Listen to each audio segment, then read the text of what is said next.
Hello আমার দুষ্ট প্রিয় মিষ্টি বন্ধুরা, তোমরা সকলে কেমন আছো? আশা করি তোমরা সকলে অনেক ভালো আছো।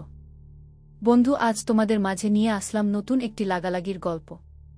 বন্ধুরা, গল্পটি শুনলে তোমাদের দাঁড়িয়ে যাবে, তোমরা হাতের কাজ করতে বাধ্য হবে।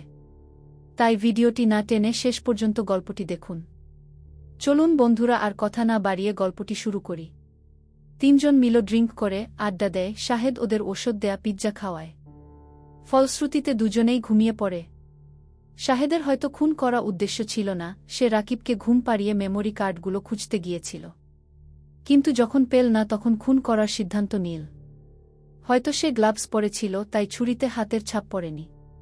খুনের পর অতি সাবধানে সোহানের হাতের ছাপ ছুরিতে বসিয়ে দেয়। তারপর ছুরিটা পাশে রেখে খুব চমৎকার একটা প্ল্যান করে। নিজেই জানালার সাথে বাড়ি খেয়ে নিজের মাথা ফাটায়। রাকিবের বাড়ির ড্রয়িংরুমের জানালায় রাকিব ছাড়া অন্য একজনের ব্লাড স্যাম্পল পাওয়া গেছে। যদিও পরীক্ষা করা হয়নি, তবে আমি নিশ্চিত সেটা শাহেদের রক্তের দাগ। মাথা ফাটানোর পর সে সোহানের ঘুম ভাঙায়। সোহান ঘুম থেকে উঠে অবস্থা দেখে হতভম্ব হয়ে যায়। সেদিন তারা যথেষ্ট ড্রিঙ্ক করেছিল, তাই শাহেদ সহজেই সোহানকে একটা বানানো গল্প বিশ্বাস করিয়ে ফেলে। এর আগে সোহানের সাথে রাকিবের বন্ধুত্বে ফাটল ধরেছিল প্রভা নামের একটা মেয়ের কারণে। মেয়েটাকে রাকিব সোহানের কাছ থেকে প্রায় ছিনিয়ে নিয়েছিল বলা চলে, তাই সোহানের সবসময় একটা চাপা আক্রোশ ছিল। শাহেদ সোহানকে বোঝায়, মাতাল হওয়ার পর দুজনেই হুশজ্ঞান হারিয়ে ফেলেছিল, একে অপরকে যা তা বলছিল। সে সময় রাকিব প্রভার কথা তোলে, সোহানকে গালাগাল করে। সোহানও উল্টোপাল্টা কথা বলতে থাকে। একসময় মারামারি লাগে। মারামারি থামাতে গিয়ে শাহেদও আহত হয়।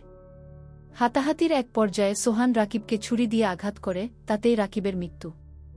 রাকিবকে খুনের পর সোহান অজ্ঞান হয়ে যায়। তাকে অনেক কষ্টে জ্ঞান ফিরিয়ে আনে শাহেদ। সোহানের মাথায় ভুলেও আসেনি যে ঘটনা অন্য কিছু হতে পারে।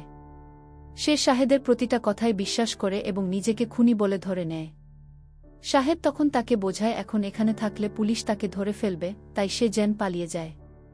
নিজেই সোহানকে পালানোর ব্যবস্থা করে দেয়। মাঝরাতে দুজন ওই বাড়ি থেকে বের হয়ে আছে সন্তর্পণে।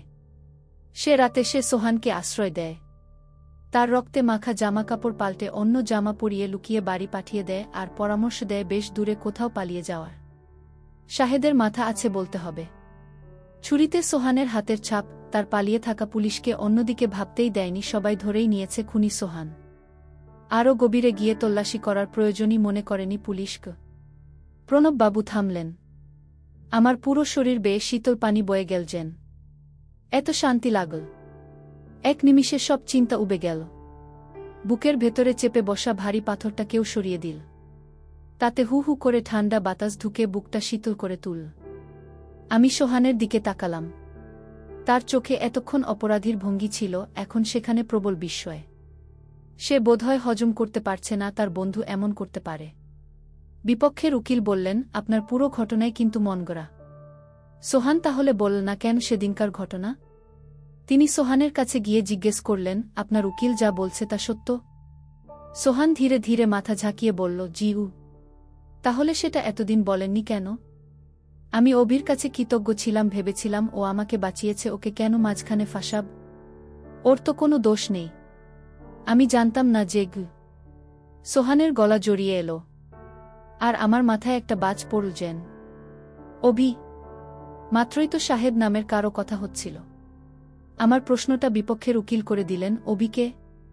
শাহেদের ডাকনাম অভি। প্রণববাবু বললেন, শাহেদকে সবাই অভি বলে চেনে আর ওর প্রেমিকার ডাকনাম স্নেহা। স্নেহাই সেদিনকার পিৎজাটা বানিয়ে দিয়েছিল। দুজনে মিলেই প্ল্যান করে সবকিছু করেছে। স্নেহা? আমার মাথা ঘুরতে শুরু করল। কোনোদিন ভাবতেই পারিনি এমন হতে পারে। সোহান বলল, আমার কিছু বলার আছে। সেদিন বিকেলে রাকিবকে ফোন করার কথাও আমাকে অভি আর স্নেহা বলেছিল। ওরা বুঝিয়েছিল এভাবে ঝগড়া পুষে লাভ নেই, আমি যেন সব মিটমাট করে নেই। রাকিবের বাড়িতেও আমি যেতে চাইনি।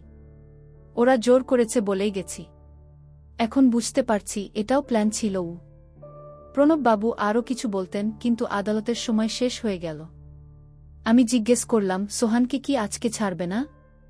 শৌবিক আহসান বললেন, না, তবে জামিনের ব্যবস্থা করে ফেলব।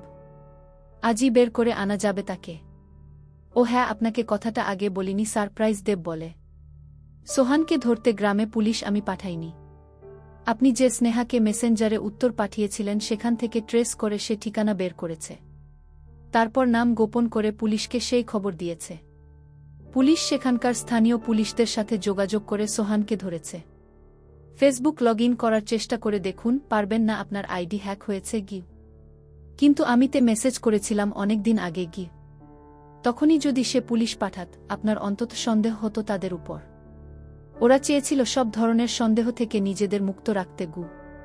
বাড়ি ফেরার সময় দেখলাম সত্যি আমার আইডি হ্যাকড। স্নেহার মুখটা মনে পড়তেই ঘৃণায় মনটা তেতো হয়ে গেল। একটা দীর্ঘশ্বাস বেরিয়ে এলো বুক চিরে। অবশ্য শান্তিও কম লাগছে না। খুনি যে খুশি হোক, আমার কাকের বাসাটা তো নির্দোষ।